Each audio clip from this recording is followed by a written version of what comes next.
안녕하시지요? 오늘이 근데 벌써 8월 4일이네요. 그렇죠? 오늘도 이렇게 멋진 여러분들을 만나서 아주 기쁩니다. 그리고 오늘은 또 새로운 손님들이 많이 계셔서 더욱더 힘이 날 것 같습니다. 오늘이 45강인데 앞으로 5강을 더해서 50강으로 마무리를 하려고 합니다. 네. 그 후에는 이제 영상이 안 찍힌 게 한 서너 편 있어서 그거 마저 하면 한 9월에는 끝을 맺을 것 같아요. 작년 8월 26일 날 시작했는데 이렇게 여러분들이 응원해 주시고 함께 해 주셔서 제가 할 수 있었고요. 또 소통연구소가 든든하게 밀어주시기 때문에 이렇게 가능한 일이었다고 생각이 됩니다. 고맙습니다. 오늘도 행복을 나누는 시간 갖겠습니다. 지난 시간에는 기전향에 대한 이야기를 했었죠.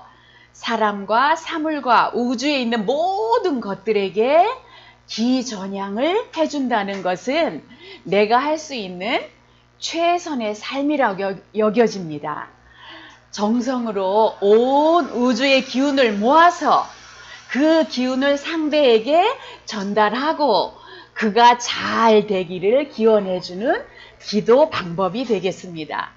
옛날 우리 어머님들이 장독대에 정한수 떠놓고 기원하시던 그 모습과 그 마음을 연상하시면 되겠습니다. 기전향의 이런 뜻을 전할 때에는 상황에 따라서 그 전하는 방법을 달리할 수 있습니다. 지난번에 3가지 방법 말씀드렸죠. 길게 정석권 할 수도 있고 그 다음에 좀 짧게 아주 그냥 기전향만 해줄 수도 있다고 했습니다. 그래서 중요한 것은 내가 만나는 모든 사람과 모든 사물이 우주 만물에 대해서 더 좋아지기를, 지금보다 더 행복해지시기를 이런 마음으로 한다는 것이죠. 그래서 내가 그런 마음을 가지고 살아간다. 우리 모두가 그런 마음으로 살아갈 수 있다면 이곳이 바로 뭐일까요? 이곳이 바로 천국이 되겠지요. 내가 행복해진다는 것, 그리고 세상이 천국이 된다는 것, 다 누구 손에 달려 있을까요? 네, 내 손 안에 달려있다. 이렇게 생각하시면 지난 시간 이야기를 잘 들으신 겁니다. 자, 오늘은 여러분들과 함께 공부해 볼 주제는 전통적인 우리나라 인품론이 도대체 뭔가. 이제 마지막으로 가기 때문에 우리가 나의 인품을 어떻게 키워나갈까에 대한 이야기로 마무리를 짓게 되는 거죠. 인품이 무엇일까요? 네, 다른 말로 그냥 인격 이렇게 말할 수 있어요. 그 사람의 보이는 모양새가 가치평가 차원으로 인품이라고 생각하면 된다는 것입니다. 사람을 가치평가 차원으로 모양새가 좋다, 나쁘다 할 때 그 사람의 모양새, 그것을 인품이라고 하는데 그 모양새가 좋으면 인품이 고상하다. 그 모양새가 아주 좋으면 와, 지고한 인품을 가지셨구나. 이렇게 할 수 있겠습니다. 여러분들은 어디까지 오셨는지 잠깐 점검해 보시기 바랍니다. 네, 저도 점검. 물론 모양새 속에는 그의 속에서 품어져 나오는 품성도 말하는 것입니다. 이렇게 인품을 재는 잣대로는 중국 당나라 때 신언서판이 있습니다. 중국 당나라에서 관리를 뽑을 때 이렇게 4가지를 중요한 기준으로 삼았다는 거예요. 그래서 우리나라도 대체로 이거의 기준에서 사람을 뽑게 되고 지금까지도 사실은 그렇게 내려오고 있습니다. 여러분들은 사람의 됨됨이, 모양새에 대해서 관심 있으세요? 있으시죠? 어디 가면 저 사람 괜찮은데 저 사람 별로야 뭐 이런 거 다 있잖아요. 근데 만약에 그거에 관심이 없다면 이건 좀 문제가 심각하죠. 그래서 우리가 사람으로서 한 생을 살아가는 동안에 스스로의 모습을 늘 바라보아야 한다는 거예요. 내 속마음, 그리고 내 그 마음 씀씀이, 그리고 겉으로 드러나는 나의 모습, 이런 것들을 늘 자기가 바라봐야 한다는 거죠. 그러면서 스스로를 어떻게 조금 더 아름답게, 조금 더 지혜롭게 가꾸고자 하는 그런 마음을 갖는 게 당연하고 바람직한 일이지요. 사람으로 태어났다면. 그리고 또 다른 사람들도 나의 모습을 지켜보겠지요. 그러니까 사람으로 태어나면 나의 모습과 다른 사람들의 모습에 우리가 늘 관심을 가지게 된다는 거예요. 학교 다닐 때 우리가 공부했지만 사람은 무슨 동물이다? 네, 사회적 동물이기 때문이지요. 그 사회를 구성하고 있는 사람들의 인품이 어떠냐에 따라서 삶의 수준이 달라질 수밖에 없는 거죠. 우리들이 자기 자신의 인격, 인품에 대해서 관심이 없다 그러면 우리가 지금 이런 이야기 할 필요가 없어요. 그러나 여러분들은 관심 있으시죠? 네, 감사합니다. 신원서판의 뜻을 살펴보면 신이라는 것은 겉모습, 풍모를 말합니다. 그 신이 괜찮으면 좋겠지요. 뭐 같은 값이면 미남, 미녀이면 좋고 키도 좀 크면 좋고 그러니까 몸도 적당하면 좋지요. 그래서 사람의 겉모양새를 일단 신이라고 합니다. 그래서 저희가 대학교 들어갈 때 제가 교대 다녔는데 그때 사람을 뽑을 때 키가 몇 센치 이상 그리고 장애가 없어야 된다 이런 게 그때도 있었어요. 지금은 그런 것이 다 없어졌지요. 그래서 요즘은 신에 대한 생각이 좀 달라져서 각자의 특성을 존중하지만 옛날에는 상대적인 겉모습을 매우 중요하게 여겼다. 그 다음에 그 사람의 언입니다. 두 번째가 언이라는 건 뭘 말할까요? 언변. 그래서 말로 내 뜻과 감정을 어떻게 효과적으로 조리 있게 표현하느냐 그런 능력을 우리가 언이라고 했습니다. 얼마나 갖추었느냐 하는 것을 보아서 인격을 쟤는 잣대로 썼던 거죠. 그래서 생각을 말로 표현하는 것이니 조리 있게 자기 생각을 정리해서 표현하는 것은 관리로서의 아주 중요한 자질이었다. 근데 지금도 그렇게 하죠. 이렇게 언변 뭡니까? 다 면접시험 보잖아요. 네. 그리고 요즘 들어가려면 면접시험 보는 것과 같다. 그리고 또 서입니다. 세 번째가 서. 글서자이지요. 그것은 문장이고 그리고 글씨를 말하기도 합니다. 요즘에는 아이들이 컴퓨터 때문에 글씨를 너무나 못 써서 그러려니 하지만 그래도 잘 쓰면 어때요? 눈에 확 뜨이게 되죠. 그래서 과거 시험 볼 때 문장력과 글씨로 인재를 선발했어요. 관리가 되려면 문장으로 자기의 뜻과 감정을 나타낼 줄 알아야 되고 그리고 거기다 글씨까지 더 잘 쓰면 좋았지요. 그래서 스승님께서 어렸을 때에는 글씨 잘 쓰는 사람 엄청 존경했다 그래요. 집을 다 지었잖아요. 그러면은 그때 이제 상량문 글씨를 누가 쓰냐? 그러면 그분이 쓰신다고? 그러면서 그 사람에 대해서 모두가 존경을 표하게 되는 거죠. 볼 때마다 저거 누가 쓴지 알아? 저거 누가 쓴지 알아? 이렇게 되는 거죠. 그런 사람이 아는 것도 많고 말까지 잘하면 어떨까요? 금상첨화였습니다. 그리고 마지막으로는 네 번째, 판이 무엇일까? 이것은 판단력. 판단력은 곧 지혜로운 것이죠. 이것은 현대에서도 중요한 덕목인데 요즘으로 말하면 창의성이라고 할 수 있을 것 같아요. 새로운 생각을 해내는 거. 이처럼 당나라 시대의 신원서판과 같이 어느 시대에나 그 시대에 상응하는 인격을 재는 기준과 잣대가 있기 마련이다. 글로 명문화된 것이 아니라도 말입니다. 그래서 우리가 이왕에 모양새를 가지고 살아갈 바에는 같은 값이면 이렇게 네 가지 모양새가 좋으면 어떻겠는가 이렇게 생각하는 거죠. 만일 우리가 인품에 대해서 마음을 쓰지 않는다면 내 스스로 존재하는 모습을 자기가 아휴 내가 내 꼴을 봐도 정말 이건 가관이네 이럴 수도 있어요. 그러면 자기 자신에 대해서 기분 안 좋고 불쾌하고 그리고 불행할 수도 있는 것이지요. 그래서 다른 사람 겉모양새 그리고 내 모양새를 잘 가꾸어 나가야겠다. 내가 싫으면 다른 사람도 나를 좋아할까요? 싫어할까요? 당연히 싫어하죠. 내가 날 좋아하지 않는데 다른 사람이 좋아할 리가 없다. 그래서 이런 것을 모두 다 인격, 인품이라고 합니다.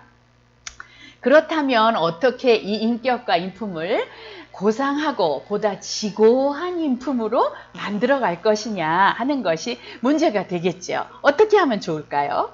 그 방법을 우리 전통적으로 한 3가지 정도로 정리를 해보았어요. 첫 번째는 내가 고상한 인품이 되고 싶다. 나 저 사람처럼 되면 좋겠다 하는 지고한 인품이 되고자 하는 동기가 있어야 됩니다. 그러니까 이 점은 우리가 잘 살려야죠. 내 모습이란 얼굴만의 문제가 아니라 우리 몸뚱이만의 문제도 아니에요. 내 마음 씀씀이가 제대로 인격이고 제대로 인품인 거죠. 그래서 겉모습, 속모습 할 것 없이 관리를 좀 잘해서 나의 가장 아름다운 모습을 드러내면서 살도록 하는 것이 바로 1번 동기입니다. 그리고 이제 두 번째로 이러한 인품자가 되고 싶다 하면은 자기가 되고자 하는 인물의 모형을 그려보는 거예요. 그래서 인품 모형이 제대로 구체적으로 그려져야 내가 그쪽으로 가기가 쉽게 되는 거죠. 당나라식으로 말한다면 그때 사람들은 되게 좋았을 것 같아요. 신원 서판을 하면 되니까, 그게 기준이니까.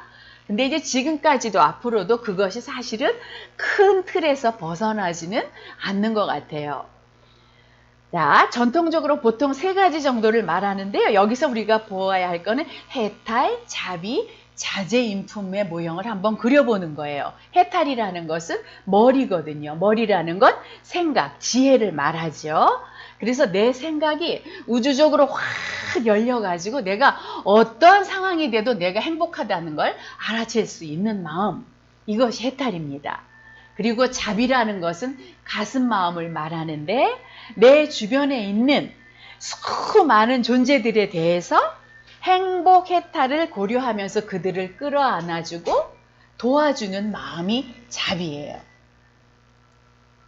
그리고 자제는 이제 손발이죠. 너 머리 나쁘면 손발이 고생해, 뭐 이런 얘기 있잖아요. 이런 것처럼 마음과 손발을 강하게 단련해서 실천력을 갖는 것을 우리가 자제라고 그래요. 그래서 해탈, 자비, 자제와 같은 것을 좋은 인품 모형으로 우리가 마음에 딱 가지고 있는 겁니다.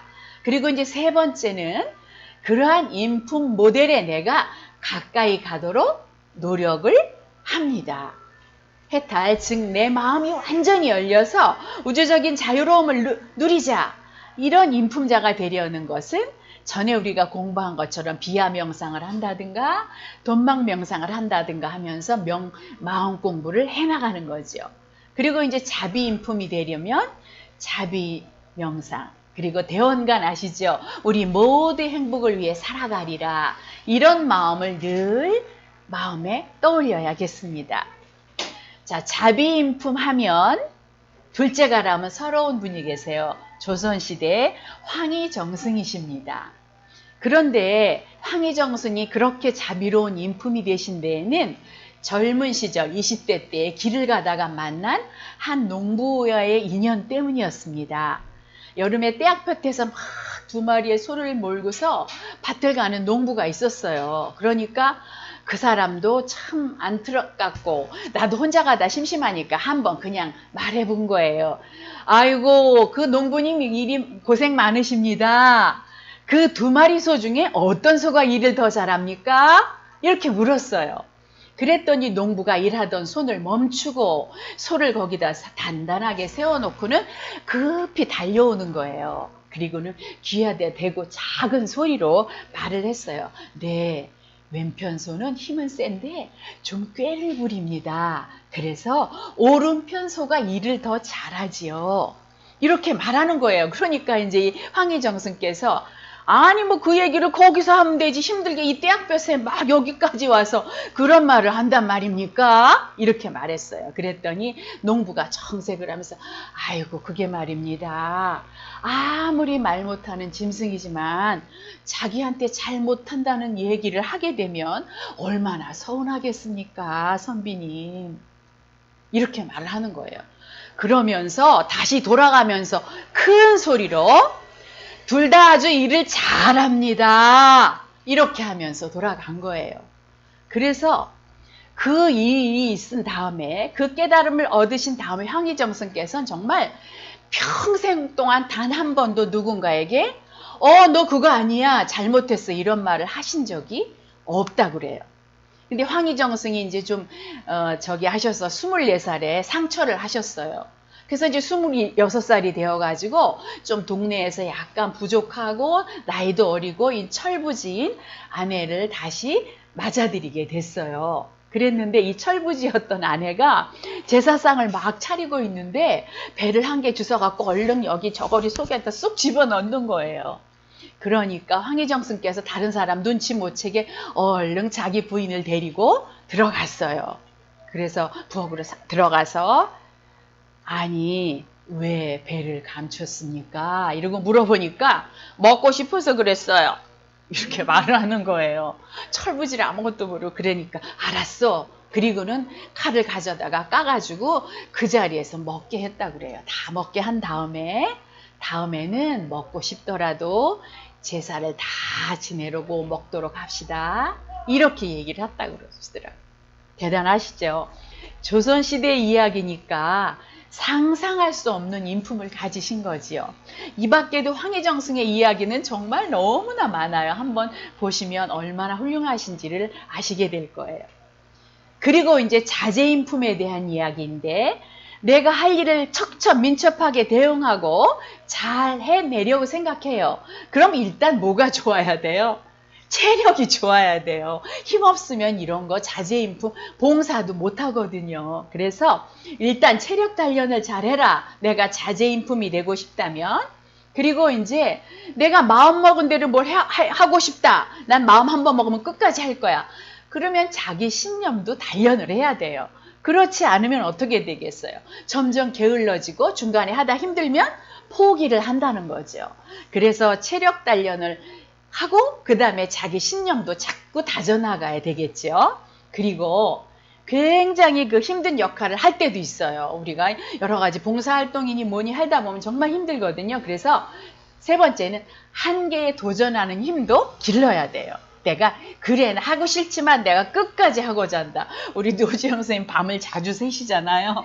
그런 것처럼 끝까지 하고 만다. 이런 정진 노력을 해서 내가 원하는 자제인품자가 되어야겠습니다. 이 시대의 가장 우리 알기 쉬운 자제인품자 한 분을 소개해 드리겠습니다. 아버지와 함께한 금강산 구경입니다. 아버지의 꿈이 아버지 꿈이 뭐예요? 물어보니까 나 금강산 구경 가는 거다. 그때 한참 금강산 유람하는 게 허가됐을 때였습니다. 40살 아들은 아버지가 금강산 가고 싶다는 이야기를 듣자마자 좋아 아버지를 모시고 꼭 갈 거야. 왜냐하면 아버지가 막내인 자기를 대학 공부까지 시키느라고 정말 허리 한 번을 못 펴시고 사시다가 저렇게 되셨거든요. 그래서 아버지의 꿈을 꼭 이루어 드리리라 이렇게 생각을 했어요. 예, 아버지 금강산이 아니라 금강산 할아버지라도 제가 모시고 가겠습니다. 그러나 아버지는 노안으로 거동이 불편하셨어요. 그래서 어떻게 하면 근데 금강산은 산길이니까 휠체어를 가지고 갈 수가 없어요. 어떻게 하나 하다가 아들은 등산용 지게를 생각했어요. 그래서 등산용 지게를 하나 구입해서 특수 용접을 해가지고 아버지가 앉으실 의자를 만든 거예요. 그리고 등에 지고 아버지와 함께 금강산 유람에 나섰습니다. 금강산에 다다르자 북측 안내원이 딱 물어봤어요. 이게 뭡니까? 예, 아버지를 모시고 다닐 지게입니다. 92세였어요. 그때 아버지가. 92세 아버지가 앉으실 지게라고 하자 북측 안내원이 막 혹탕하게 웃으면서 통과하시라요! 하면서 보내줬어요. 그리고 만나는 관광객들마다 아들과 아버지를 보면서 격려를 해주었어요. 그래서 천선대로, 귀면암으로, 구룡폭포로 전부 다녔어요. 지게의 무게가 15kg이었고 아버지가 앉으시면 아버지가 늙으셔서 가벼워지셨어요. 45kg이야. 그러면 이제 합치면 60kg. 그래서 어깨와 팔은 정말 빠질 듯이 아팠지만 허리도 부러질 것 같이 아팠지만 마침내 두 부자는 금강산 유람을 무사히 마쳤어요. 그래서 이런 그림들이 나와 있어요. 이미지 검색하시면. 이분이 저기 NH 농협의 지점장님이셨더라고요. 그래서 지금은 뭐 정년 퇴직하셨는지 그건 모르겠는데 아무튼 그랬어요. 그래서 아버지를 얻고 금강산 유람을 올라갔던 이 군익님의 이야기였습니다. 여러분, 우리들의 인생은 바로 인품을 어떻게 가꾸어 살아가느냐 라고 해도 과언이 아닙니다. 이제부터 우리가 꿈으로 가질 것은 내 인품을 어떻게 가꾸어 갈 것인가. 알고 보면 아무것도 남는 게 없거든요. 간 다음에 뭐만 남아요? 그 사람 정말 괜찮았어. 이런 거 남잖아요. 이왕이면 우리가 그렇게 한번 살아보자는 것이죠.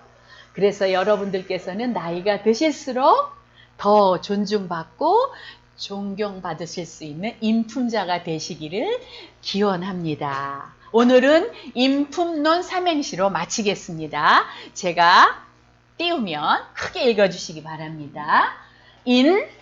인품이라는 말은 그 사람의 됨됨이를 말합니다. 품위가 있고 품성이 좋아 누구나 존중하고 존경하는 사람이지요. 논쟁할 필요 없이 우리 모두가 그런 훌륭한 인품자가 되었으면 좋겠습니다. 고맙습니다. 사랑합니다. 축복합니다. 행복하세요. 오늘이 가장 소중한 날입니다. 감사합니다.